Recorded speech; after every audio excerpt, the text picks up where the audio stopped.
Content warnings for this episode include dysphoria, anti-trans experiences, and mental health. Genderful would like to acknowledge the indigenous peoples and unceded lands that the producers, hosts, and guests live and have dwelt upon. Today, we honor the Coast Salish. And then for me, the Duwamish, Suquamish, and Stillaguamish. And apologies if I mispronounced any of those.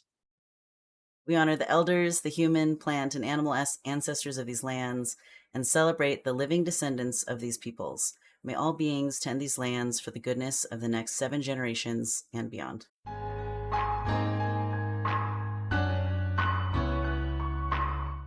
Welcome to GenderMeowster Podcast Network. Genderful is a talk show featuring non-binary and trans folks discussing various topics and special interests. We kindly remind our listeners that no person is a monolith of identities. All opinions are the speaker's own. This show airs live on Twitch at twitch.tv/GenderMeowster, and VODs with show notes can also be found on YouTube.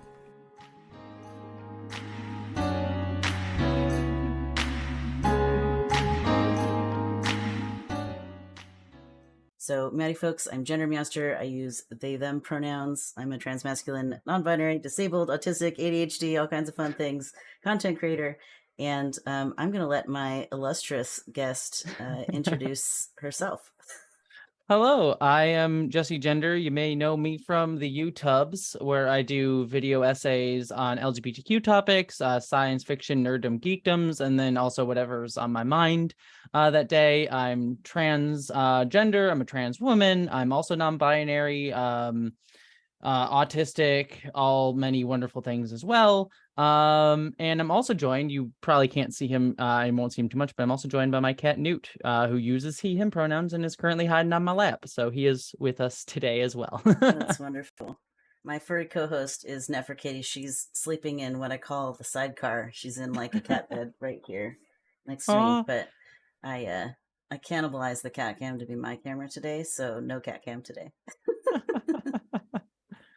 Well, Newt always likes to hang out just below camera length, so it's just like oh you don't even get to capitalize on the cat. He's just like, I'm just gonna hang out right off camera. Yeah, that's so cute. Oh my gosh, so fun. So Jessie, there's a couple questions that I like to ask all of my guests, so I want to start with those. But yeah, I'm so thrilled to have you here. For those who didn't know, we ran into each other at Trans Pride, and I about pooped my pants. Because I'm like in a booth, like, you know, tabling for GenderMeowster, and then you walked up and I was like, wait, what?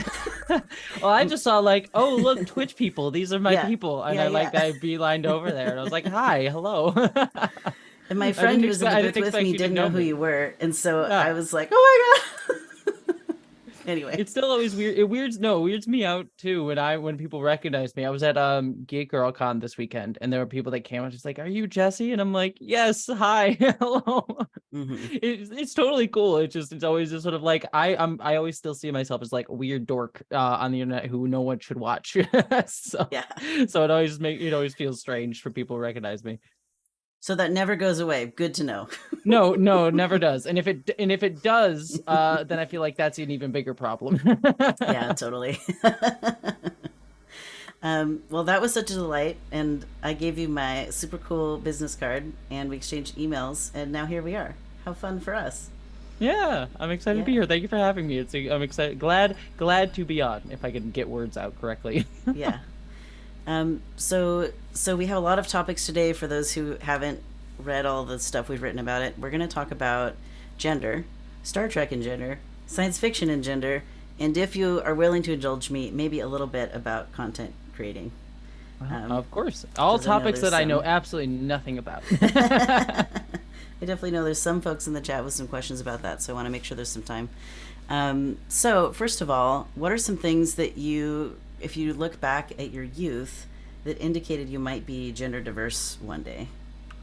Oh God. So it's interesting. It's something that I'm like, I keep having different relationships to as I go through my life, and like looking back and seeing different elements of like, oh, this feels like it leads to that. You know how you always like reframe stories in your life to where you're at now. So like for me, a lot of it was what we would say is like dysphoria, but like anxiety around like my place in my own body, starting to like look at girls in my class and being kind of like having like a jealousy, not of like them as a person, but like the lives that they got to lead. And like that always sort of resonated with like something that I was feeling anxiety about. Clothing was always a big thing. And yeah, it was just a constant feeling of not fitting into the box that I felt that I was supposed to. And like the way that they came out when I was a little kid, I always like to tell the story because it's cute in retrospect, less so to live it at the time, but cute in retrospect, and feels like it fits to so many things. But I used to go to a preschool, like aftercare school thing, and I would always bet the girls in the class that that like we would play a game of tag, and if I lost the game of tag, I would have to, quote unquote, have to put on a dress. Like that's my punishment for losing. And I would always like, oh no, I got tagged. And I would go into the bathroom, put on this like very elaborate like dress up dress, like princess dress or whatever that they had there, and just like enjoy being in it for a minute. And then have to step outside of the bathroom and then immediately be laughed at because like it was like, oh, like it's funny, haha, boy in a dress sort of thing.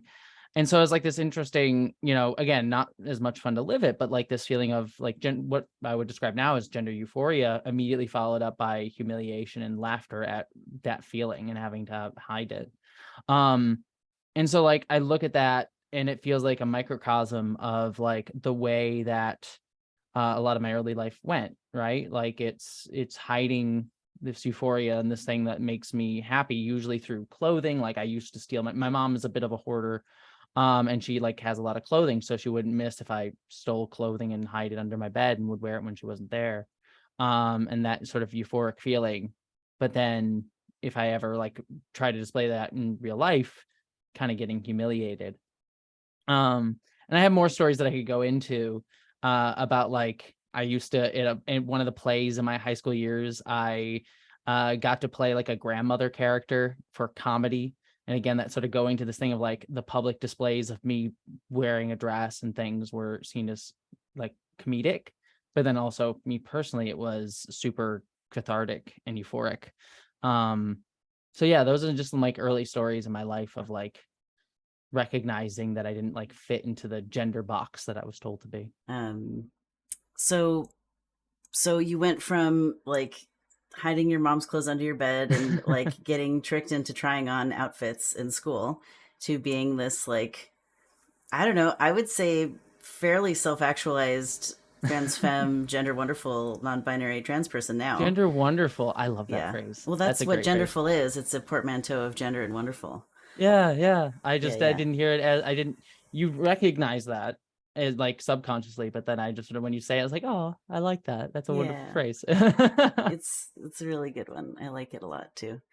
Actually, it was actually a trans friend in grad school that came up with that phrase. He told me God is genderful because I was in this super like bleeding leftist edge, it was seminary, but basically everyone was trans or queer. Like there was maybe 2 cis people in the incoming class of 50. It was just, the whole thing was so queer. What was it? My brother always used to tell me he's my stepbrother and he went to a Catholic high school and he was like, there's nothing that makes an atheist faster than Catholic school. Yeah. They say. Yeah. That sort of thing. Same sort of idea feels like. Yeah. So anyways, I'm pagan now. That's the whole story. It's on my Medium if anyone is like, oh, I want to hear that story. But we're here to talk about you today. So how has your relationship with gender evolved over time? So, I mean, obviously you have a piece of content about FFS and what that was like, but just in general, how did you get where you are now? It's interesting because like it's still evolving now, and it's something that I'm like I'm recognizing that like a lot of what I'm working on like content wise now is sort of like recognizing where I'm at in my own evolution with gender. But to like go back, like a lot of it was like attempting to live up to this ideal of masculinity as a kid that I wanted to, that I was told to like exude and be. Mm-hmm. And so I joined Boy Scouts and I was a Boy Scout camp counselor and I loved doing that. There was also this like part of it that was like this desire to like live up to this idea of being the boy that I should be. And I even became an Eagle Scout. So like I feel like I won being a boy. That's always how I say when it's like Eagle Scouts. Like I think I got the badge of like good boy, the good boy badge. Yeah. For that. Not to diminish, like I think I mean, Boy Scouts is an institution, its own problem, but in terms of getting an Eagle Scout badge, I think is for me it was a very meaningful accomplishment, and for many others too. So that was like a lot of my younger years, but then also like, and I think a lot of like trans women relate to this, like not really ever feeling like I fit into that box of being a boy, and never being able to live up to it enough, and always being seen as like the feminine one, or they always like, oh, you must be gay because you're not like this manly man. And so that started being explored through like my relationship to my gender. And as I talked about before, my clothing was a big way to explore it for me. But also just like wanting to be seen as a girl. And then when I hit college, and there was always this feeling of this, but when I hit college, I dealt with a lot of trigger warning for issues of like depression and mental health, just to talk about this for a second. But I got really depressed, and even more harmful thoughts at that time as well, that I won't go deep into. Just I'm happy to talk about, but I don't want to get too dark into it for the audience. But it was just a really hard time. And at that time, I met my first like close queer friends, and finally came out to them at that time, because it was either I come out or I do something worse. Because I remember around that same time, I would like go to Walmart that was in our town and just like walk around the edges of the women's clothing section, and be like, all you have to do is you could just go pick up a piece of clothing and go into the dressing room and wear it, just to capture that feeling of what I was talking about before, of just being able to express myself even privately. Because when I was in college, you have a roommate, and so I couldn't even do it privately anymore because I didn't want to be caught by my roommate. And my roommate was wonderful, an amazing person, but obviously just don't want anyone to know. But I finally came out to my friends, and that was absolutely wonderful.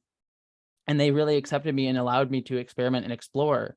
And my first inclinations coming out for the first few years, and there's a whole bunch of nitty gritty I go into, but my first relationship to my gender coming out was like being hyper femme, like over the top, like makeup, like dresses all the time, to the point of like, I actually learned to do makeup at the time from a lot of drag queens. So it was like very extra makeup that like, for me, I looked at myself and I'm like, this is the most me I've ever been.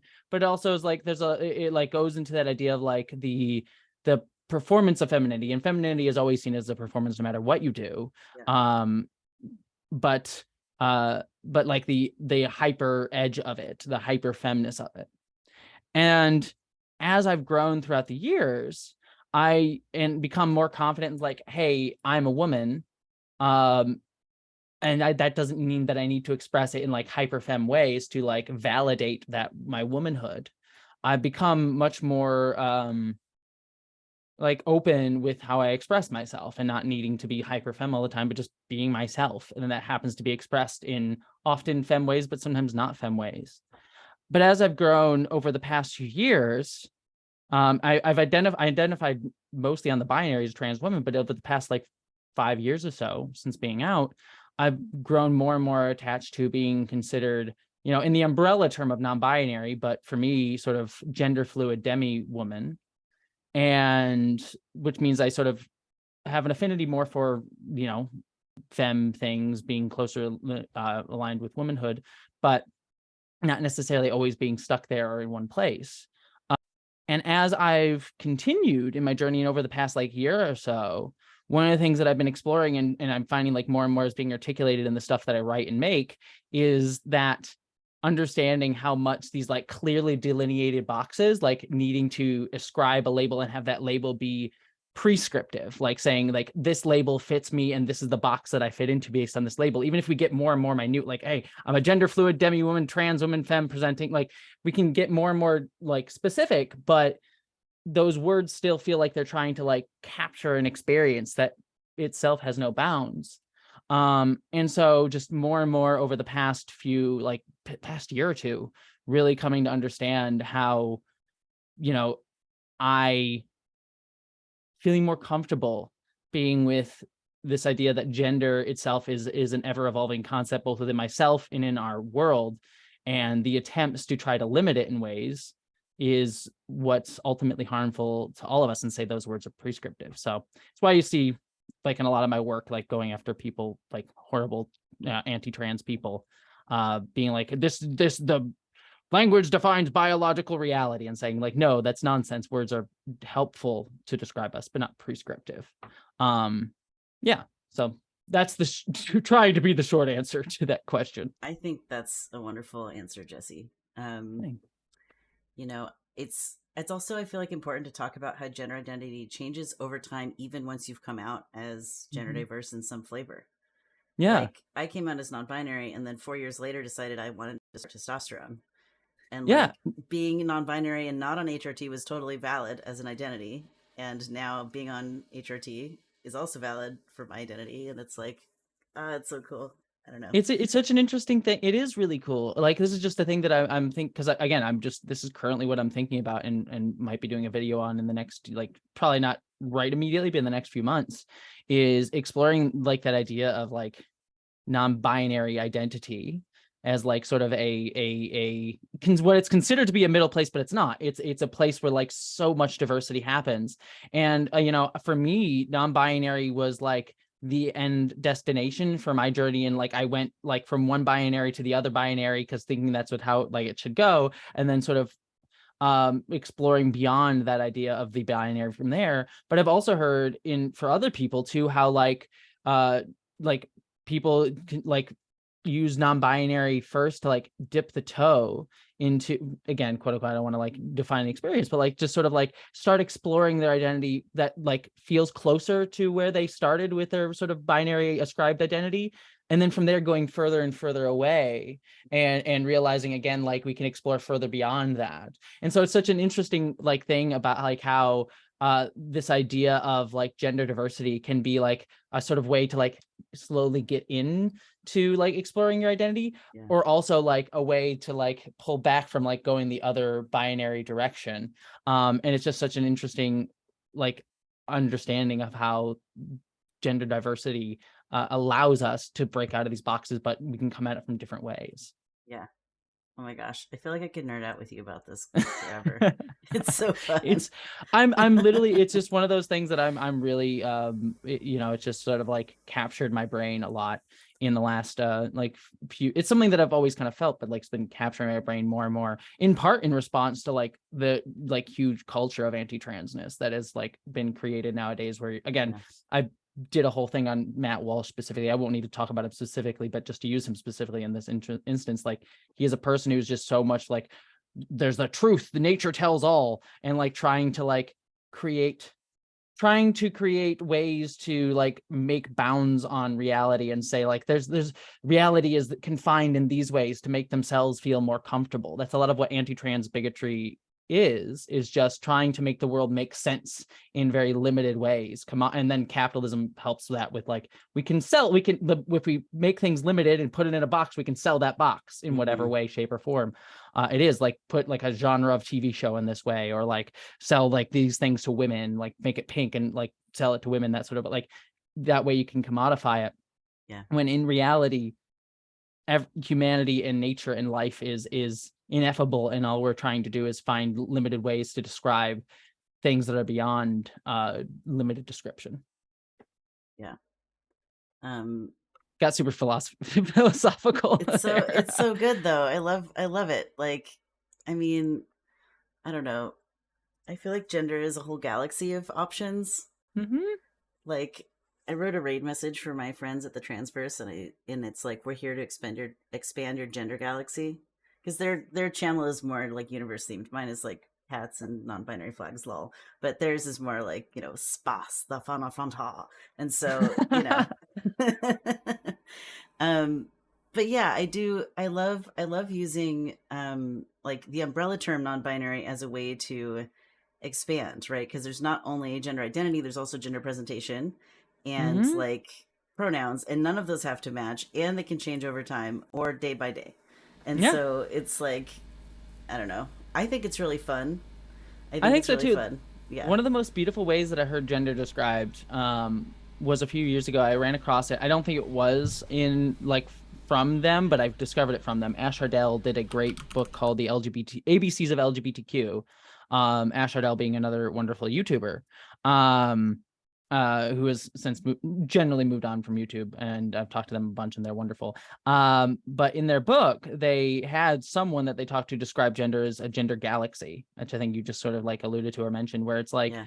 there are different, like, think of like different genders or different ways of describing yourself as like different planets that have their own pulls and their own gravities, and all we are as people are just people zooming through the galaxy, sometimes caught in different gravity wells, and sometimes some people are more caught in a gravity well of like this gender of like, you know, binary, but sometimes like it's elliptical and it can go around and like not necessarily always be right close to it, or sometimes we're just free floating comets going near different things as we go throughout the solar system, and sometimes we're closer to this idea and this idea. And I think that that's just I think it's a really sort of like beautiful way of thinking about gender. Yeah, I love that. So my next question for you is, what do you think about masculinity as a trans woman? You've already said some of it, but I don't know if there's more you have to say. I mean, I have so much more that I have to say, and it's again, it's something that I'm thinking about. Like, you know, it's the way I think about masculinity right now. Is just a lot of the ways that masculinity is placed upon people, and it's especially like people who are seen as men in our society, and told that they have to live up to this ideal, and how that causes a lot of like the pain that a lot of people feel internally, and a lot of the ways that they sort of push that out on other people. um you know, it's something that I'm trying to like to articulate and think about nowadays. You know, one of the ways I think about it is just I see a lot of anti-trans bigotry, and this is not necessarily to excuse it, but just to like understand it. Yeah. Is just so many people getting angry at the idea of a trans woman being able to like, I think I'll steal from Abigail Thorne, who has a video coming out on Friday that I saw on Nebula, that like she describes it as this like a trans woman's taking this masculinity, all these things that we have to be, and just going and like just letting it go, and like that feels so freeing. And that idea can be very anger inducing for especially a lot of men who feel like they have to live up to this ideal of manliness. You think cis men or all men? I think all men feel it in a lot of ways, but cis men specifically, and I should be very clear. Like, I think it comes out in different ways, and I want to be very clear about that. But like a lot of, when I talk about this specifically, I'm talking about a lot of like men who, I'm kind of talking about toxic masculinity, right? Mm-hmm. But I'm trying to get at it in a way that's sort of less like, your audience here and people that we're talking to understand that concept, right? Mm-hmm. Yeah. But I also know that a lot of people like into like, you're saying all masculinity is bad. It's like, no, it's talking about like how this idea of having to live up to a certain level of masculinity is inherently harmful and causes you to reverberates out in causing pain to yourself and causing pain to others. But also trying to like, but I think a lot of the big problem that our society today has with dealing with masculinity is we don't offer people who are so wrapped up in the idea of what masculinity has to be a new way of thinking about masculinity. And I'm talking mostly about cis men, but like, because of so much of our society has like equated toxic masculinity and what that ideal is as the only way masculinity can be, when you attack that idea, these people equate it with attacking all masculinity. And so I think the way I think about masculinity today is like trying to create a new way to talk about masculinity in a way that allows us to reframe it. But also, going back to what I was saying before, even that idea is sort of like you're trying to create a boundary on something that inherently doesn't have a boundary, because people can just exist as themselves. There's no need, even if you're born seen as a cis man, there's no need to live up to any form of masculinity whatsoever. It's a concept that is trying to commodify it for you. So it's like, again, this idea of trying to create language that allows people to not feel like they have this anxiety of not living up to something, but also knowing that that language is always going to be inherently limited too. It's just a constant push and pull in an interesting way. Yeah. Masculinity is what you make it. Exactly. I love that. That's beautiful. Right next to my little Transylvian on my tea mug over here.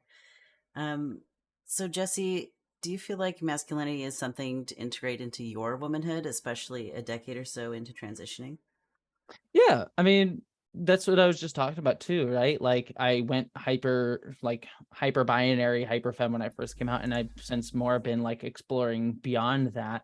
And I don't necessarily know if I would like I now as like I'm exploring, I wouldn't necessarily call it masculinity for myself, just sort of like exploring my identity beyond needing to like describe it that way. But there are some who like I feel like I would describe it that way too, to help them understand me and also help them maybe understand themselves a little bit better to like come to terms with like maybe if they're wrestling with their own masculinity or are thinking masculinity. So like for me exploring it, I don't know if I would necessarily put it in those terms, but for me describing it to someone else, I would be like, yeah, I feel like an element of what you might think of as masculinity might come into my identity and how I express myself and think about myself in a way that I think is like fun and freeing and joyful in its own way. And rediscovering those things is kind of interesting.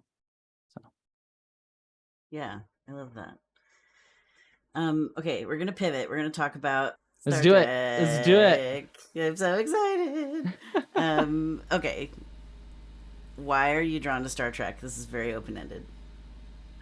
So many. I mean, there's a bunch of different things. One, I'm also on the autism spectrum, so like very clearly it is a thing that has captured my like hyper attention and like a lot since I was a kid. It's as a kid, I you was encountered it when my dad introduced it to me in a really weird way. I got into it from the audiobook of Star Trek Nemesis, which is a weird way to enter Star Trek. But when as a kid, it was just this like wholly full world that like I could just constantly explore and go deep dives on and read all the books and like learn all this information about. And like for a young kid on the autism spectrum, just like, oh cool, there's all these things that I can learn, is such a cool thing. And then two other things too that just drew me to it as a kid is one, at that time, like Star Trek gave me the language. Like we're talking about language and how language allows us to understand ourselves and describe ourselves. Star Trek was one of the few shows that I found that like felt like I could resonate with existing in this world in a way that felt like not like I was limited by who I was. So like I looked at characters like Jadzia Dax in Deep Space Nine, who, for those of you in the audience who don't know, like she is a character who, through weird alien metaphor, has like an alien slug in her body that gives her memories of past lives. And in her past life, she was seen as a man, and lots of people around her knew her as a man. So that's very clear, like a trans metaphor there. Yeah. And she is also a woman who is like very confident in her womanhood, but also like not against like showcasing like what we again would describe as like masculine traits. Like she beats up Klingons and goes in Klingon battles, and she like fights people all the time, but then she'll also like wear the hottest dress to her wedding ceremony. It's awesome. So like seeing her was like, oh, she became this aspirational idea. But then Star Trek itself as a franchise is just characters so steeped in people who feel othered, like Spock or Seven of Nine or Data, who are just people in society who are othered. And yet in Star Trek, they sometimes face discrimination, sometimes face misunderstandings, but at the end of the day, everyone around them is working to accept them for who they are. And their struggles often with their otherness are often internal.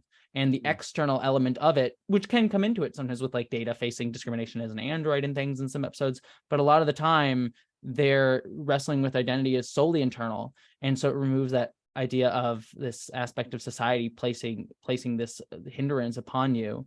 And so that was just so wonderful to see as a kid. But then, growing older, what I've also realized that Star Trek gave me is two things.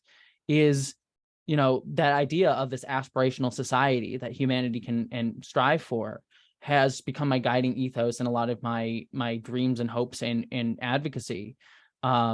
Because I do believe that like the way to create action and change the world is always hope for a better future, and hope better future is possible. And Star Trek as a franchise has always had that aspirational future. And yet, at the same, and it's always been about community and about people being stronger together, infinite diversity and combinations. That's why I got it tattooed on my wrist, literally, that it's the Star Trek motto. Gene Roddenberry created Star Trek. He said like his phrase was like, humanity will only be able to go to the stars once we learn to take delight in the differences of others and the differences of life forms. And yet one other element of it that I love so much too is another quote from Star Trek that is, we must always strive to be more than we are. We will never reach our ultimate goal, but the struggle yields its own rewards. And that sort of goes to this idea like humanity will never be perfect. None of us will ever be perfect. We're always going to falter. We're always going to fail. But we always try to be better. People always say Star Trek is about a utopia, and it's like, no, it's not a utopia. There's many problems in that society, but it's a society where people work to try to make things better always, instead of like trying to be self-centered. They always try to work to be more accommodating, more understanding, more helpful, even when it's sometimes if they fail at that.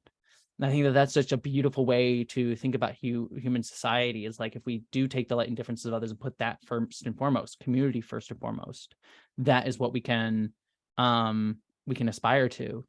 And just the last piece of it, why I love talking about Star Trek as a franchise is both within its own stories, but also in talking about it as a work of art that is being created. You can have these conversations, because Star Trek itself failed at these goals a lot of the time too. There were people behind the scenes who did some pretty terrible stuff to people. There were people trying to do really wonderful things, but failed to live up to their ideals at times. The show itself wrote stories that were sometimes transphobic, sometimes racist, sometimes sexist. But it's always a franchise that like tried to address these things, tried to not ignore them, but move forward with them. And I think that even comes into modern Star Trek too. And I think that that's why I love this franchise so much, because it just encapsulates all of that in so many beautiful ways. It's absolutely one of my favorite franchises, like, of all time. Yeah. When the pandemic lockdown started a couple of years ago, my wife and I rewatched all of The Next Generation, like, as our first thing that we binged together. And I remember this one episode that was very strange about, it seemed like, I don't know, like detransitioning, or like they didn't want this person to be either the sexuality or gender that they were. Oh, is this the outcast, Soren? It probably the non-binary is. alien? Yeah. Where like it ends on like them getting essentially conversion therapy and saying like conversion therapy is real, sort of thing. Yeah. I think about that episode, and then I think about how in some of the most contemporary, like Star Trek Discovery, I think it's Discovery, where they have non-binary characters in the cast played by non-binary actors, and how far they've come as a franchise as well. Is really cool. And how still far it like needs to go too. Like even like what was I a few things in like modern Star Trek, if you want to talk about that. Like I think it's done a great job of like having so many queer people. Like you have non-binary people in the cast of Discovery. You have gay men of color, trans people of color, trans masculine people in that series, lesbians as well. Like there's just so much diversity just in the queer world, but also even beyond that with like other cultures and identities and people of color within that series is also really wonderful. It's so diverse.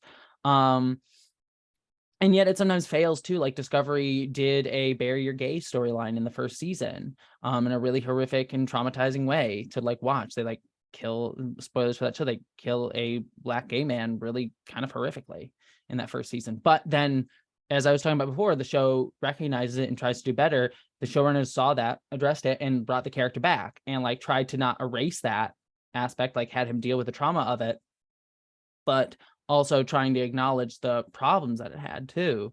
And then also like things like with the non-binary character, like, there's the scene where like the non-binary character shares their pronouns, but it was also a little bit like, some people saw it even within, like there were the anti-woke people who were like, oh, they shove it in my face. But, there was also some good commentary about like in the Star Trek future, is it sad that we still need non-binary people still need to like announce themselves instead of just like being able to come into that of their own understanding, and people allowing them that space instead of having to still need to like announce it. But then Star Trek moving forward now has like had a non-binary character in Star Trek Strange New Worlds who like no one ever like, and she's a villain character, Sorry, the actress is she, they, or she, her, Yeah. and then the characters they, them. So apologies for misgendering the character. They are never judged for their gender, even though they're a villain. Like even at one point in the series, Pike, the captain of that show, is like talking about the character when they know that they're evil and never misgenders them at any point. Yeah. Like doesn't take away their humanity. And I thought that that's just a nice subtle way of doing that. And then like every Star Trek show right now has a queer character. Yeah, Or several queer characters as part of Yeah. the story. Like Mariner on Lower Decks is a bisexual woman. Yeah. And yet it still makes mistakes. Like this season, Lower Decks had, I won't spoil it for people who haven't seen it yet because it's still ongoing, but they've had rough issues with that as well. But I even interviewed the creator of that show. Literally, that video went up today. For your YouTube? Yeah. It I went got up to today. interview him. That's so cool. Yeah. I know what I'm and doing I got tonight, watching that. It was great. And I literally spoke to him and I asked him about that. And he like admitted, it's like, yeah, I kind of fucked up a little bit. And it's probably because I'm a cis dude, like trying to learn. And he's like, and I'm like, I'm glad that like he's open to acknowledging that conversation. That's what I love about Star Trek. Yeah. And the thing that I said to him in that interview that kind of goes along with what I was saying before that I love. And sorry that I'm a ranting person. I ramble. It's what I do. Please don't apologize for being awesome and having special interests in our general direction. That's literally why you're here. Is to have Thank you special so much. interests in our general direction. Thank you. But like what I told him, or what I said to him was like, you know, Star Trek in past had such a fear of queerness. Like there was executive producers behind the scenes like Rick Berman who would like constantly try to deny queerness in all of its shapes and forms. Yeah. In a lot of ways. And sometimes things eke through, whether it be an actor choosing to play a character as gay or characters like alluding to it or like non-binary alien metaphors coming through. But there was an overt fear of queerness being presented in the series for so long. And now we come to Star Trek today. And there's so much queerness in that franchise. In fact, I think it's the most queer, like major pop culture franchise that exists today. And that's not to say that it's not without faults. It definitely has many. But it is one that like is constantly trying to push forward in an aspirational way. And so when I see it failing, I have a sense of trust that like I can bring forward those like concerns, like fans talk about it, and then the creators sort of listen and are open to it. And also that like, you know, for example, one other thing too with Lower Decks, I have a theory personally that the character of Tendi is transgender. She's my favorite character on the show. She's one of my favorite characters in all of Star Trek. And I like read her as trans. But what the thing is, like, I even told him, is like, I would love to have you make this character explicitly transgender in the show. But even if you don't, like, I feel a sense of like trust that I can do that, and trust that that's okay and accepted, as opposed to like if I did that with the character of Dax, like I know people behind the scenes would kind of deny that, and try to push that away. And here it's just like, no, that reading is accepted. And then going back to what we were talking about before about not needing to label things all the time, and non-binary expression and gender expression, like this need to like constantly be like, I am this thing. While it is necessary, I think, for a lot of representation today, like people need to see ourselves explicitly in media, but it's also nice sometimes to have characters that like don't need to declare that and can just exist as themselves without needing to have like a moment of like, I'm a bisexual. Let me clearly state that to you. Just like, let it be as it is. Yeah. And so I think a mix of explicit representation and non is great.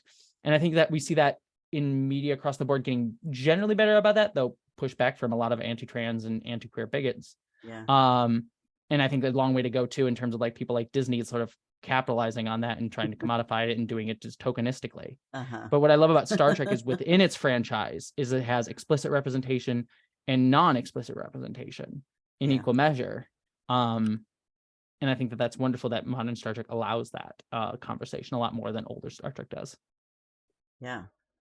Oh my gosh. Everything you're saying is so good. You know, I didn't get to say this question, but you basically just answered it. But I wanted to just acknowledge, because someone like sent it in the special way we told them ahead of time. So basically what you just answered is, what are your thoughts on how modern Trek is doing, perhaps what it can improve, or with regards to exploring the galaxy of gender? So that was a great answer to that question. So shout out to No Angel 13 for submitting it. Jessie, how would you say Star Trek has influenced your experience with gender, if at all? I mean, I think I touched upon that too, but like for me, it was just as a kid. I mean, it's just like different touchstones with it. As a kid, it gave me the language to talk about my gender. Like I relate myself to Dax, And even though Dax was not meant explicitly at the time to be a transgender character, she gave me the language to express myself in a way that no other media at the time allowed me to. And it just goes to why representation is so important, because once we can see something, we can be something.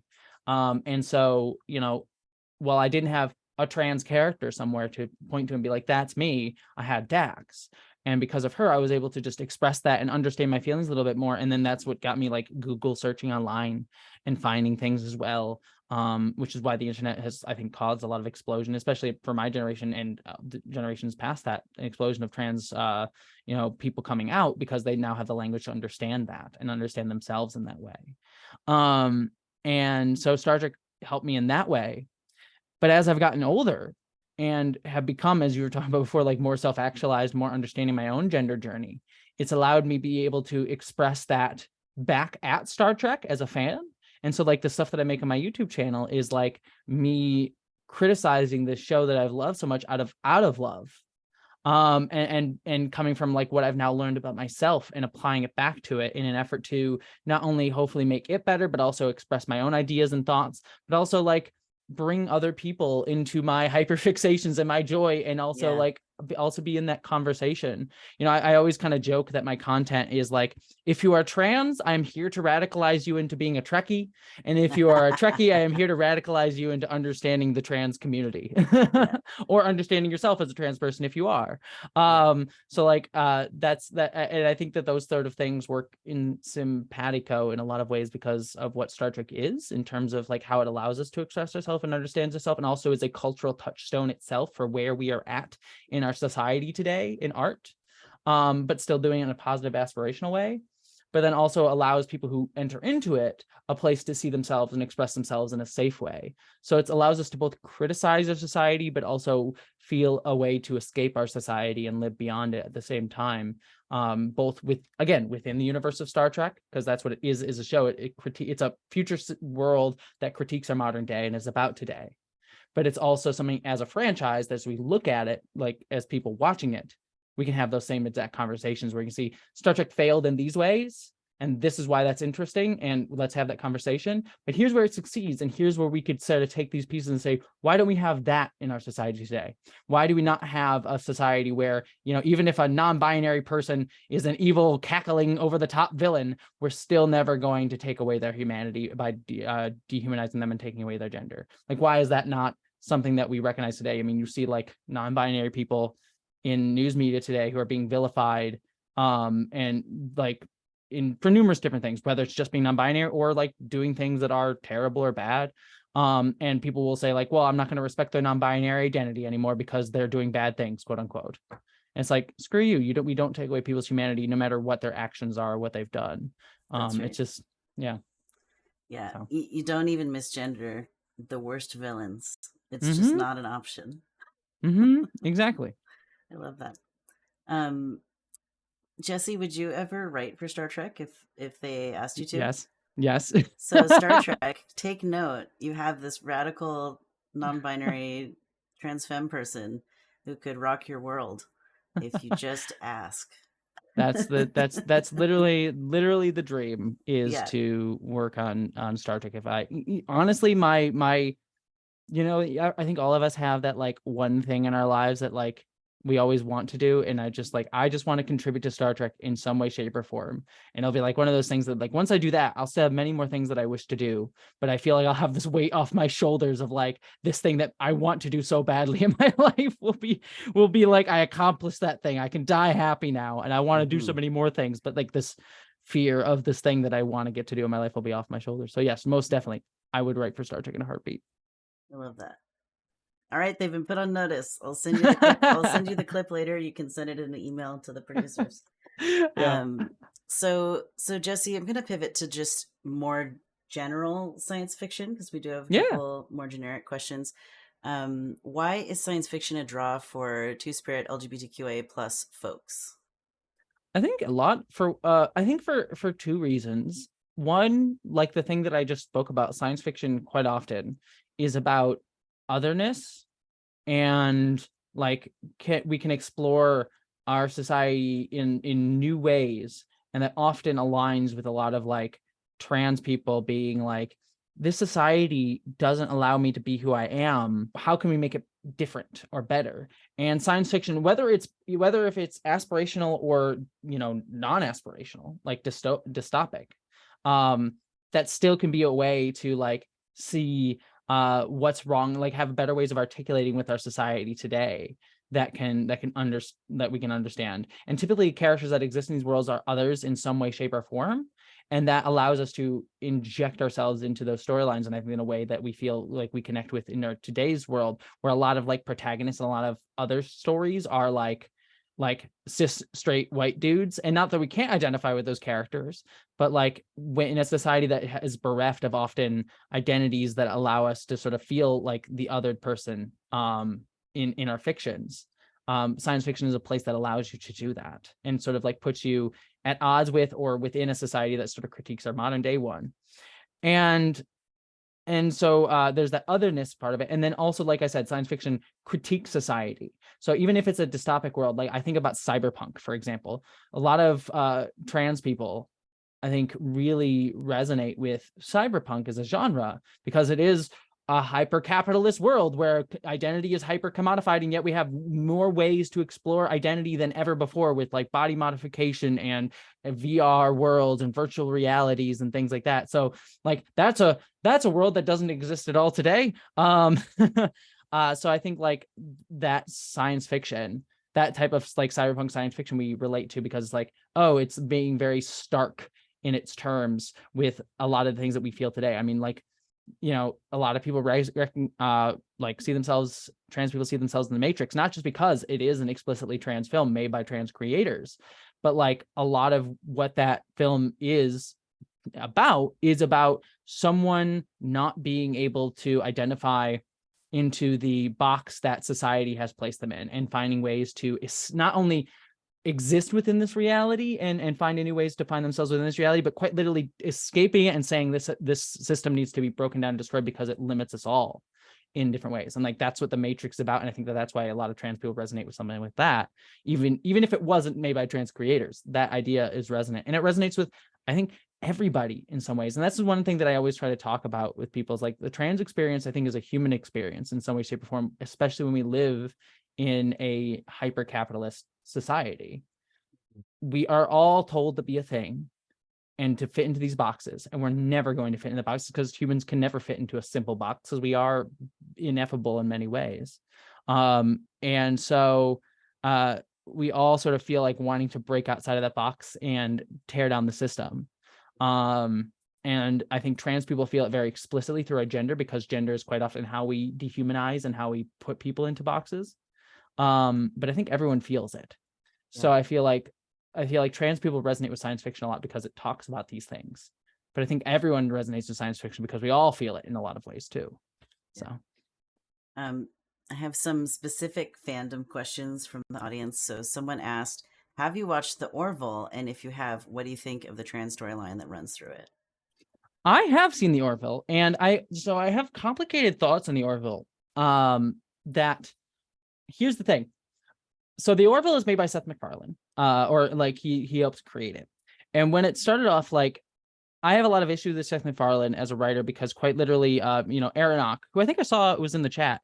Aronach's in the chat. Aronach did a video that I watched last night where described really wonderfully how like Seth MacFarlane literally did a story where like a character has sex with a trans woman and then vomits, and then also has sex with a dog, and that's okay. And so it's sort of like saying bestiality is less gross than having sex with a trans person. Wow. And like that's very dehumanizing and nasty. And so that's really awful of Seth MacFarlane to have done, and he seems to not really understand why that was a problem. And so when you get into The Orville season 1, I feel like that Seth MacFarlane himself is a Star Trek fan, and he wanted to try to have that aspirational aspect of Star Trek, but also was like, to get the show made, he had to like kind of parody Star Trek in a way. So he sort of added his like Family Guy-esque humor into it. And so, but I feel like because he wanted to have these conversations, but didn't really have he was not well versed in how to talk about these issues as a cis dude who like didn't seem to do any research or outreach or discussion with any communities. So you get to that first episode in the first season, or I think it's like the second or third episode of the first season, where it's about like it's supposed to be about trans issues. You kind of get it, but like that episode sort of bungles the metaphor so much that it like mixes intersex issues, transgender issues, and women's issues in a way that feels very condescending to women and very harmful for mixing up those metaphors in a lot of really bad ways. Yeah. Jump forward though to season 3 that just came out, and it is very clear that number one, the Family Guy-esque nature of it has gone away, because like he's like, well, it's already this thing now, so I'm just going to do my straight up Star Trek show. He literally hired writers from old Star Trek shows to be on it. Like Brandon Braga, who is executive producer of Star Trek Enterprise and writer on and executive producer of Voyager and one of the writers on Next Generation and some of the movies. He's one of the writers on the show now. So like they have a lot of like Star Trek people and Star Trek writers on it. So it's basically Star Trek. And what is fascinating about that season is I think they tried to do and they did a really decent job of taking that really bungled metaphor and trying to correct it in a way that felt like, oh, they actually listened to the trans community and actually tried to make this metaphor more explicitly about trans issues, and still some intersex stuff in there that is messy in terms of like exactly how they deal with it, but being much more explicitly clear about like how this is a story, how bodily autonomy is the most important thing in understanding a trans experience, about like being able to choose for yourself what you want for yourself is really what's core to like being able to talk about trans issues. I think they did a really wonderful job trying to rectify that metaphor. But I also still see with that, and I think it's actually really great. It's one of my, like, I think they did a really good job with the story, but also at the same time, I wrestle with it because they're still steeped in the problems of old Star Trek. It still feels like a 90s Star Trek show in that trans people, that transness is only seen in metaphor, in alien metaphor, so it still kind of others us in a way. It still says like we are like this thing separate from humanity and we don't have any like transhuman characters. Like the ideal thing would be to have this metaphor that talks about it in a way that's like, here's this oppressive society that's separate from our own, but we also still have trans people in human society can exist beyond needing to deal with that oppression, and maybe have these characters relate in that way, but it still otherizes us. And then while it's still like, and also still because that metaphor exists, I've seen people, because the problematic start of that metaphor, I should say, in season 1, I've seen people take that metaphor and try to make it anti-trans, and say like, because the way that the storyline works, just to give a brief thing, is the character in season 1 is a intersex person that they perform a non-consensual surgery on to make them a boy. Yikes. But then they try to relate that to like a trans issue, saying like, oh, she's trans. It's a whole mixed metaphor thing. Specifically an intersex experience. Yep. But they try to relate that and then also make it a women's issue. So like women can be strong too, and they're not weaker. And it got very bungled. And then in season 3, they have this whole thing with this character as an intersex person sort of realize like, I'm a woman and I wish to transition my body to be a woman.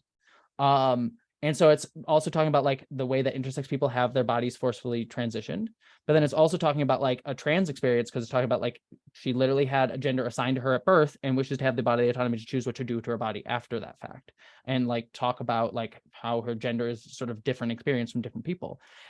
But because of that, I see people taking that and being like, oh, this is actually about detransitioners and how the gender ideology people are taking trans kids and making them into a trans person, and this person being like, no, I don't accept that. It's like they sort of like take that detransitioner narrative, the right-wing story of detransitioner, because detransitioners are part of the trans community and we accept them, and there's many different ways to be detransitioned as well, so I want to make that clear.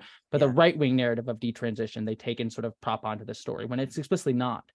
And so the problems that I have with the Orville are, I feel like because it had a bungled metaphor at the start that they did a great job of rectifying, but because they have not explicitly tied to trans people today, like really like making clear exactly who this is in support of. And the writers have stated it is a pro-trans narrative, but because they haven't made that textually apparent in the show, it has been misused by people who don't wish to see the metaphor there. And I think that's even more important for the Orville to have done than Star Trek to have done, because the Orville is often co-opted by right-wing anti-SJW grifters to say like, this is the real Star Trek. So it really would have been, I think it is a statement what they've done, but I think it would have been an even bigger statement if they were like, hey, very clearly we support trans people in this. And I think they do that subtly, but I think it would have been even more powerful to make that very, very clear. So long question about the Orville. No, it's great. We have another question from chat. DJ Nerd asks, "I'd love to hear Jessie's thoughts on the trans nature of Dellen from Babylon 5." Oh, Delenn. Yeah. I'm actually rewatching Babylon 5 right now. So to hawk my wares a little bit, I'm doing a Babylon 5 podcast with my friend Vera Wild, where we talk about Babylon 5 in each episode of it, and Newt's gonna get all antsy. So I'm like, hey bud, there you go. So I think that it's really interesting because just to give a brief thought on this, because I'm still in the middle of rewatching the show, so I don't remember all the stuff that happens with Delenn, but I'm in season 2 right now. And it's interesting too, because that's the same sort of thing that happened with like what I was talking about before. They actually wanted to make Delenn an explicitly trans character, like have her be seen as a boy at the beginning of the series and then actually do like a transformation to be a girl. And they actually, in the first pilot episode of the series, they have like very masculinized makeup on her, and they were going to do like a voice thing to like change her voice to be deeper.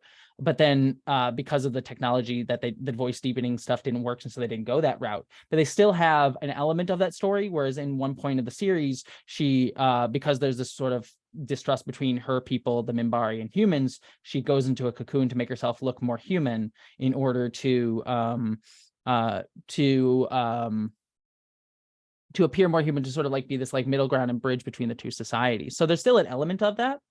And in a lot of ways, I feel like that you can read a lot of like trans stuff onto it. Like quite literally, the episode we're going to talk about today on the podcast is one where there's like a reporter who interviews Delenn, and kind of is very turfy about it, where she's like, how do you feel about like human beings who saying you taking on this appearance of humanity is like you trying to take on human oppression, and like these people who be offended by you. And it felt like very turfy in the sense, if you put a trans reading on it, in the sense like a lot of turfs will say like you can never be a woman because you've never like say this to trans women, you can never be a woman because you never understand the pain that a woman goes through, you're just a man appropriating womanhood, because they define themselves by the oppression of womanhood, because they've so internalized that like that womanhood is defined by oppression and our identities are defined by oppression. So you wishing to be a woman is like you trying to steal our oppression, when you're inherently an oppressor as someone who is seen as quote unquote a male, quote unquote.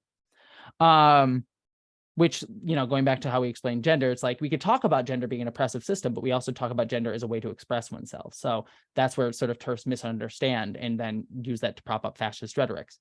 But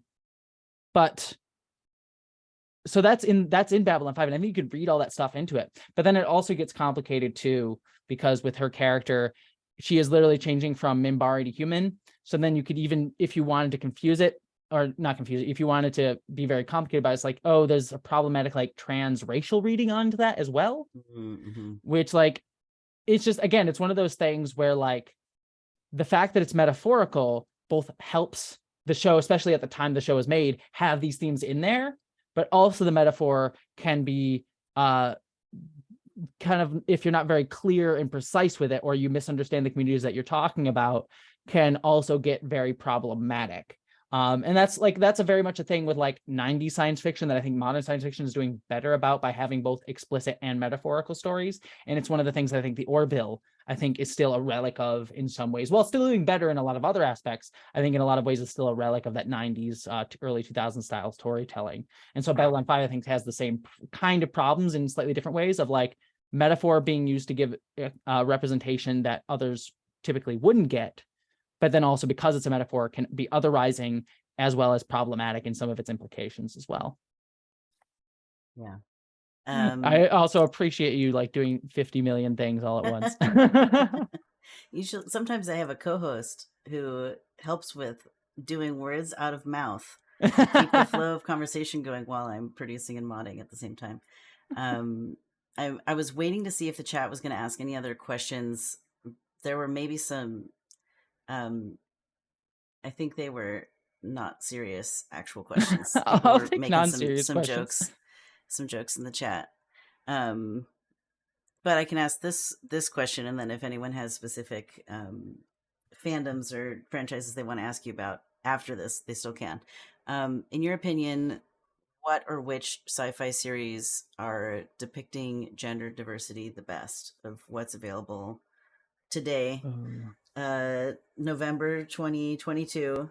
What I don't know, what do you think's doing a good job right now? Maybe Oh man, sci-fi, but we could expand it to include fantasy too, if that is helpful. I was gonna say too. The ones, I mean, Star Trek, I think is doing a really, really good job. It's got problems, but I think overall it's really good. I'm trying to think of like big budget science fiction stuff. I mean, like Sense8 is still one of my favorites. That sort of goes to Wachowskis, and the Wachowskis are also problematic in some ways too, for like especially racial aspects of their work. But honestly, I think the biggest push you're seeing today for like really good gender representation is in science fiction and fantasy is in like kids media, like specifically like serialized kids media. Like I'll just pull out a few. Dead End Paranormal Park, I think, does a really great job. I think that you got Hamish Steele, who writes that, is trans masculine, and like the characters trans mask, and that show does this good job of like never centering the main characters like is the way that he is harmed, but also like still talking about how his family sometimes doesn't like is accepting but doesn't really fully get it and won't like stand up for him. Like his grandmother is super transphobic, and like the family will like not push back against that, and like showing like how like families that are accepting can still make mistakes and hurt trans kids doing that, that like have to live through that. But then it also does that in a really tasteful way, because like you never see the transphobia. It's only off screen. Like it's depicted like in like flashbacks, and like you never see like a grandmother being transphobic on screen. You never see the character be dead named. It's just all left in the implied, and you get, it's very clear. It's not like they're like leaving a metaphor. It's like very clear that this is happening, and what it is, but they never like traumatize anyone by like depicting it. And I think that show does such a great job of that. I'm trying to think of like other ones off the top of my head. There's a whole, like Owl House, I think, does a really good job too of like just including trans and non-binary characters just as a matter of course. I think that's like they're not like hyper focused on. There's just a non-binary character that just one day is in the narrative using they them pronouns. No one makes a big deal of it. No one draws attention to it. Just there. And there's like subtle references to the fact of like maybe a character will have like a non-binary like flag color scheme or something like that, which I think is really like a cool set of ways to be like explicitly like be like this character is this, but not like having to stop the narrative and like showcase like stop and be like this person's non-binary, so like non-binary people pick up on it, we'll understand it, and then also the show will display that character as non-binary, so like the non-binary audience maybe will understand first, but the other audience that maybe not understand non-binary issues or color schemes or anything like that will still pick up on it eventually.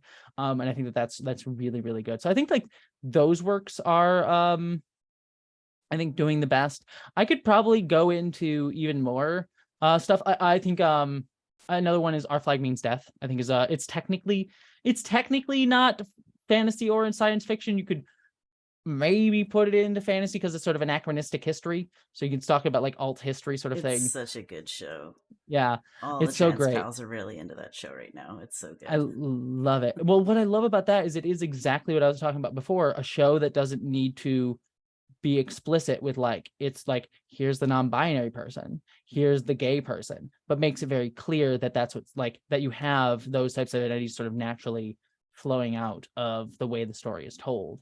And it's so the reason that it was so revelatory for so many people is because like on any other show you would have had like the corporation being like, hey, gay people, just so you know, we have a first gay character. Look, we're going to go put them in like People magazine. They're going to be on the front cover. We're going to take pictures with them. We're going to sell it that way to the gay people. But like, no, it was just a show where just like, you sort of like naturally watch the show and you're like, oh, these two characters are kind of having feelings for each other. Well, I'm sure I'm just as a shipper, I'm just reading that tension. It's not going to be made explicit by the characters. And then they actually do it. And it's just like this sense of like distrust that you often have with media. As queer people, we often have this inherent distrust of media, that it's not going to represent us. And to have that be subverted in such a casual way made that show so beautiful, because it was just a casual way that they did it. And it just made me be like, oh, I can trust you to understand us. And that's just an experience that I never really have with a work of art, especially a work of art made by HBO Max, you know? So it's that was, I think, a really beautiful show. So technically not science fiction fantasy, but like I sort of relate it very similarly to. So yeah, I think that's great. Love that. The chat is throwing out a couple more suggestions that are only loosely in this theming, but the newest She-Ra that came out does have some queer representation. Steven Universe has plenty of gender wonderfulness. I also just love them using she as the default pronoun instead of he. Yeah, that's Like also really, really for great. like Yeah. the gems, like all the gems are just she. That's it. Yeah. Also, in case y'all didn't know, I think if I'm remembering correctly, that the person who created She-Ra and the person who created Owl House are gay married. Oh, I didn't know that they were married. I I know think one of them so. is non-binary, I believe, Yeah, actually, too. Yeah. yeah, I think so. I didn't know they I were mean, married. yeah, and one of them is non-binary. You're right. Has had like top surgery and all kinds of stuff. Made cute comics about it. It was wonderful. Yeah. Um, so yeah. Anyway, there's also a suggestion that a young kid show called Bluey is great for just general diversity representation, but they maybe don't have an episode specifically about gender currently. But I will say I have seen some like clips of Bluey, and I'm like, wow, they're teaching small young children about like emotional literacy and how to make amends and how to like I've not even heard of apologize. Bluey. I'll have to check It's that out because it's yeah. it's cute. It's sweet. Anyway, so that's more kid show, less fantasy or space or sci-fi and all that other stuff. But Yeah. I just thought I'd mention the show recommendations that the chat is making, since folks later won't have the access to the chat. So Yeah. You also just reminded me of like, so if you want a clear example of like what I've been talking about too, yeah. that I think is really interesting. Have you seen the movie Wendell and Wild? Oh my gosh, yeah, I just watched it this week. It was It is. cool. Oh, sorry. It's Go really ahead. good, but it's fascinating and exactly what we were talking about here. I think it's such a great like use case for this. And actually, now I'm thinking about it, it might be a good video to make, because I actually think like Raul, the trans character in that story, is actually, I think, a really good depiction of a trans character. And does like it, just like everyone treats him and accepts him. He's seen as a boy. It's just like it is just a great depiction of a trans character in that movie. But also, the problem that it has is that it needed to make it explicit. Because I think there's a one scene in the movie where the girls around Raul, his classmates, go up to him and then dead name him. Yeah, that and was then painful. apologize. Yeah, and then apologize to him. And I understand, like, the reason that scene exists is because the creators of the movie very clearly wanted the scene to be like, hey, in case you missed it, this character is trans. And the only way that they thought to do that was by having the characters be anti-trans or trans, make up trans, a mistake around trans people that like highlights how this person might be marginalized. And so it was like, they felt a need to make it explicit when I feel like just having the character exist in that world would have been fine. And if you wanted to know they were trans, like there's more than enough context clues. Like it's an all-girls school, and yet there's this masculine presenting person there. And I think they even had like pictures in like his house, like showed him when he was younger or whatever, that showed more femme presenting as well. And so like there's enough context clues where like it's clear that this person is trans, but the filmmakers felt the need to make it explicit. And I understand that impulse to be like, you want people not to be able to miss it, and because that can be the case. But the only way that they felt that they could do that was by highlighting marginalization. Yeah. And so it's like this push and pull between how people only sort of see trans people being explicitly defined by oppression, when if we just got to exist, it wouldn't be a problem and it wouldn't be an issue. And so I actually might make a video on that, because it's just such a clear like example of the need of like how people understand transness only through oppression by needing to make it explicit that way. So I think that that's such a great, perfect like example of that. Yeah. I mean, I don't know. I'm imagining ways they could have explicitly pointed it out without dead naming. Oh, they definitely could have. Yeah. Like maybe he drops his HRT, or like maybe he makes some offhand comment about, the town is so slow that the pharmacy shut down. We have to go to the next town over to get any meds. Yeah. It's one of those things where like into like HRT and underage people, and then people are going to be all up in a huff about well, that. I'm also like, I don't care if like we should challenge people in kids media, be like, yeah, HRT is a thing. It's fine. Because I feel like that the reason it's vilified is because people don't like recognize it as an everyday thing. I feel like the way to like be careful about making it explicit though is you don't want to like go out of your way to do so. Like this is the example you just had of like him, someone like dropping these things. It's like if it would still like be a moment of like the shit filmmakers having to stop and be like, hey, let's make this very, very clear. And I think that that's useful, but I also think like, especially in kids media, I think it's more helpful to just see people being natural and just existing naturally. I think it's adults who are unfortunately the ones that need to like have things made very clear and explicitly stated to them to like point them in the right direction. Whereas kids, I feel like just like they'll understand because they don't have these like rigid ways of viewing the world yet. So I feel like that would be such I think it would have been stronger otherwise. I think you could have like made it explicit, but it's just the ways of trying to find a way to naturally do that instead of like stopping everything and sort of having a moment. Okay. I just looked at the clock and realized what time it is, so I'm going to try to ask maybe Like I said, I still got like 15, fewer 20 questions. minutes. So, yeah. So there's more content that folks have suggestions about. Y'all check the show notes if you want to hear some more suggestions. I'll put a post in the chat of the other stuff on this list. So let's see. I'm going to ask one content creation question instead of three.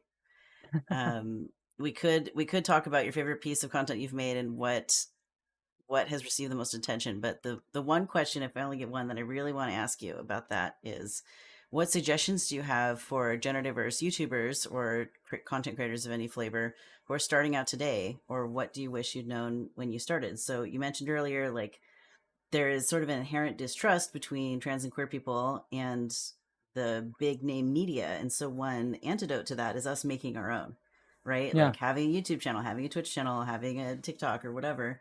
And so that's part of what I do to kind of be the antidote to that problem. But I know that there's a number of people in this chat who want to share their gender diverse perspectives. And so I don't know. For people who don't know, Jessie has an incredible amount of subscribers on YouTube, which is part of why I proverbially pooped my pants when Jessie walked up to the booth that one day. It's like, what is it, 186K or something? Like, Something like that. a big number. Twice as 2 more digits than the amount of people I have paying attention to my stuff. So if someone wants to be successful like you've been, what tips do you have for them? What do you wish you had known? Like, I don't know. This could be a whole separate interview, probably, but no, it could be, but it's there's so many different things because, like, success is just like so many different things. Like, it's all relevant too because I'm always like looking at people above me or like, oh no, this is I'm never gonna reach that sort of thing. So, but it's all relative sort of thing. And it's also like luck and privilege. Like, part of it was like I had the freedom and money and time to be able to make a lot of content. So what I would say is there are 2 ways to go when you're thinking about making content. There's one way where you just do it to like succeed, whereas like you try to figure out what the algorithm wants, like what's the topic to talk about, what's the thing that's going to get you ahead. But I feel like the better way to do it is just to make the content that you wish to see in your out there. Like what's something that you wish to say? Good art, I feel like, comes from you having something that you wish to express and you just express it in your own way in hopes that other people will understand it. Don't make something that you think is for other people. Make it for yourself in hopes that maybe other people will see it and recognize it. Because if you make it for yourself and it's true to yourself, I guarantee you other people will resonate with it.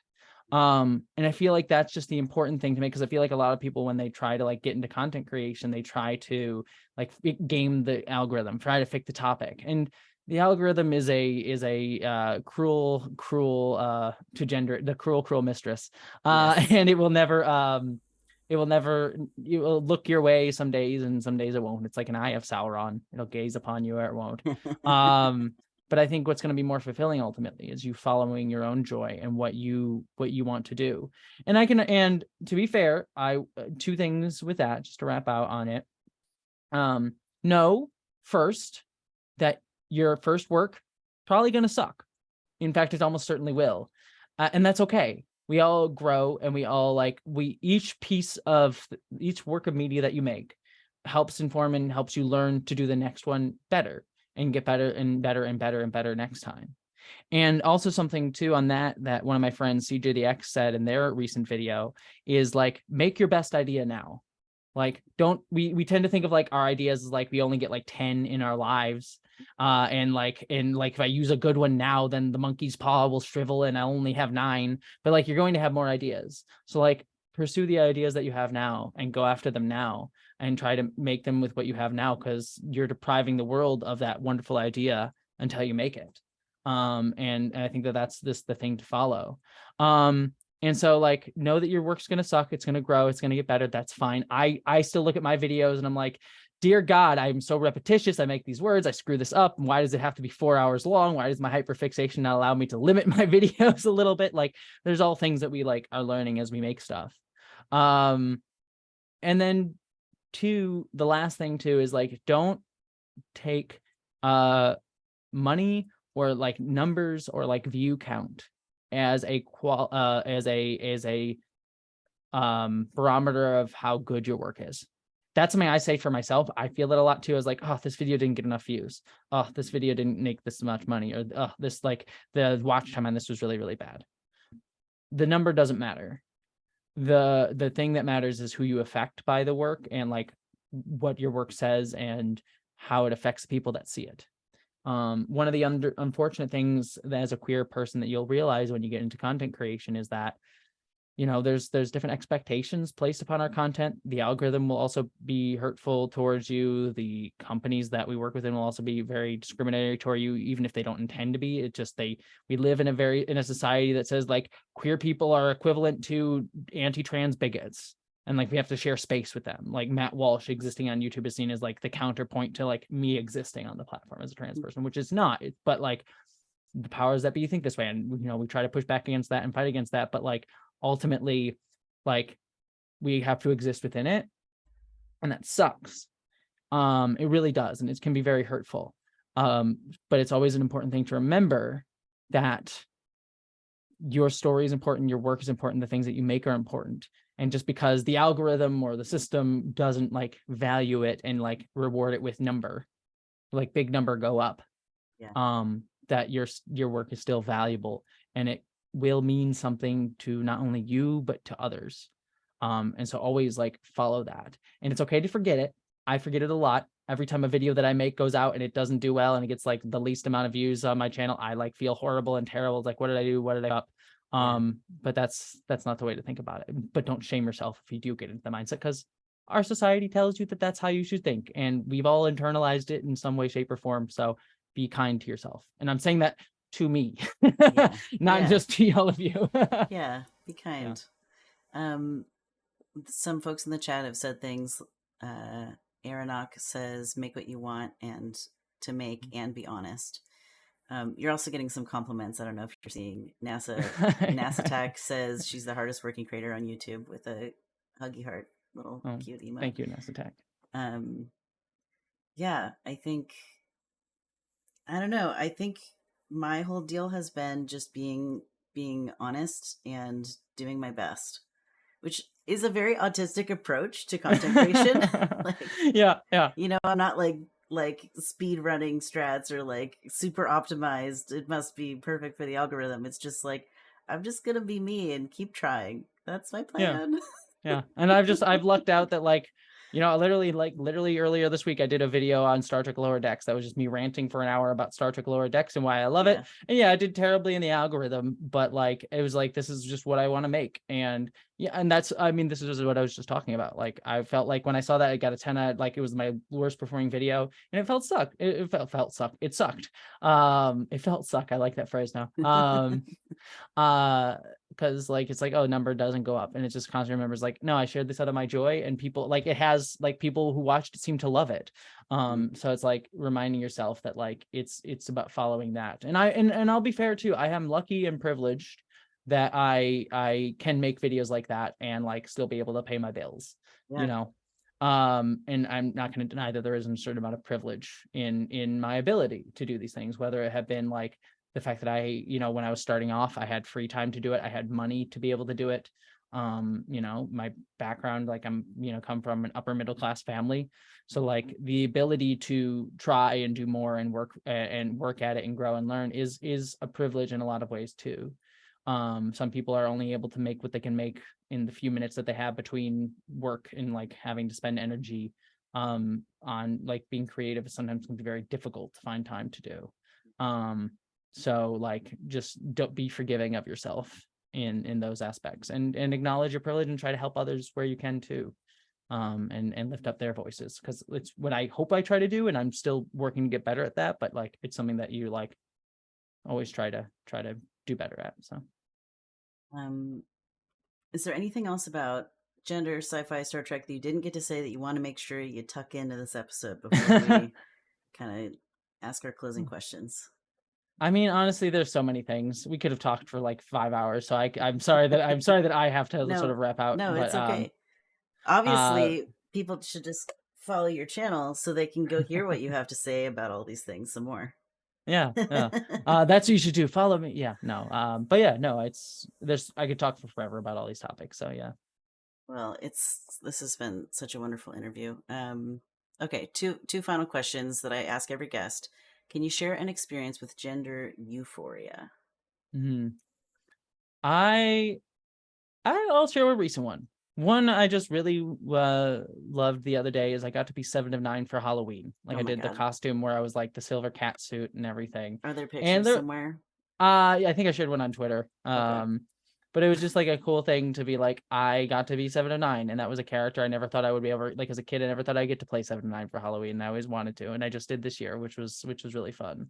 So there's some body dysphoria, like wearing a cat suit and being like, oh god, my body does not look like Jerry Ryan's in the 90s. But Jerry Ryan's body in the 90s didn't look like Jerry Ryan's bodies in the 90s, because she had all the like stuff underneath that they like forced her into, and like corsets and stuff. So but so there was some body dysmorphia, but also like it was just wonderful, like to like be like, oh, I can do these things. And it's just sort of like something that I'm reflecting on recently about like how these things that did cause me like express gender euphoria, like wearing a dress or something like that, are now everyday experiences for me, and how they just become casual. And in its own way, just recognizing how casual those elements of my life have become is its own form of gender euphoria.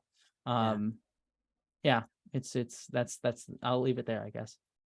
I love that. Okay, final question. This is your soapbox moment. What would you like to make sure folks know about your perspective on gender and non-binary, transgender, diverse issues? I mean, I think I shared a lot of it, but I guess my soapbox moment would be like, for me, it's always evolving. It's always changing. It's evolving as I grow, and it's evolving as society grows and things change and different things. So it's like my views today are not going to be my views tomorrow. And I think that that's wonderful. I think that that reflects like being able to grow and learn. And I think once if we ever end up saying, I think I figured this out, I think I figured gender out, I know what the answer is, then I think that you're either lying to yourself, or it's gonna like, that's where you're going to be causing harm and hurt others too. And not to like say you're expressly, anyone who says that is expressly doing that, because there are much more anti-trans people. But for me, it's just like, I feel like we should all evolve and grow with our understanding. So like, don't be static with your understanding of the world, I guess is the best way to put it. Like, always allow yourself to change and be open to learning things, because I feel like a lot of where harm comes from is people's being unable to see the world outside of what they were said it was supposed to be in like at a very young age, and don't see the world in a very open and fluid way, not just in gender but in all things. So yeah. Well, thank you, Jessie, so much for being our guest today. This has been such a total pleasure.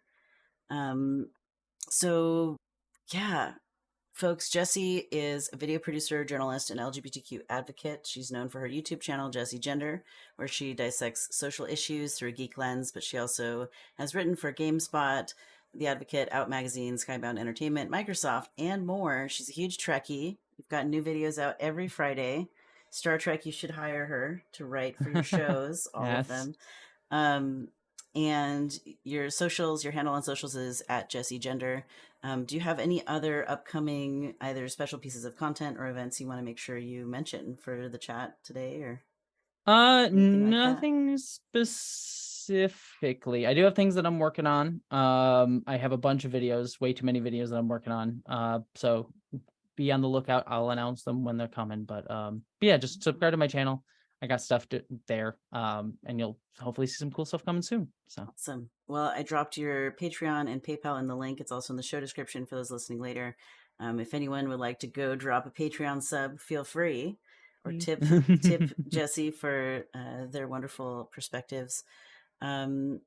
So before I read the closing, I just want to remind everyone that Jessie's actually going to be back on this channel on November 20th. We're having a very special event for Trans Day Remembrance. It'll be our third year doing it. And it's sort of a communal grief event. So it'll be a totally different vibe from this. But we are reading the names of all the trans people who were murdered because of trans hate and anti-trans bigotry in the last year. And at the very end of the show, we're going to have a special showing of Ordinary, which is a film that my co-host made. It's going to be touring with Sundance soon. But Ordinary it's like an 11-minute small short film, and it's really wonderful. So we're going to have like a special, it's not even out to the general public yet, viewing of Ordinary at the end of Trans Day of Remembrance. So that's coming up on November 20th. Our goal is to be live by 11 in the morning, but I'm wrangling like 12 plus guests. So we'll see. We're going to try our best. So please do come back for that. Otherwise, next week's guest is going to be Rylan, and we're discussing gender fluidity and plurality and what it's like being plural and gender fluid, the smushing together of those things. For now, Genderful would like to thank our guests for being on this podcast. Feel free to join us live on Twitch on Mondays, check out the replays on YouTube on Fridays, and keep an eye on your favorite podcasting platforms for edited audio-only versions. As my sweet cat Neferkitty likes to say, trans rights are human rights. That's right. Yeah. And I'll say live long and prosper. I'll end with that. Live long and prosper, everybody.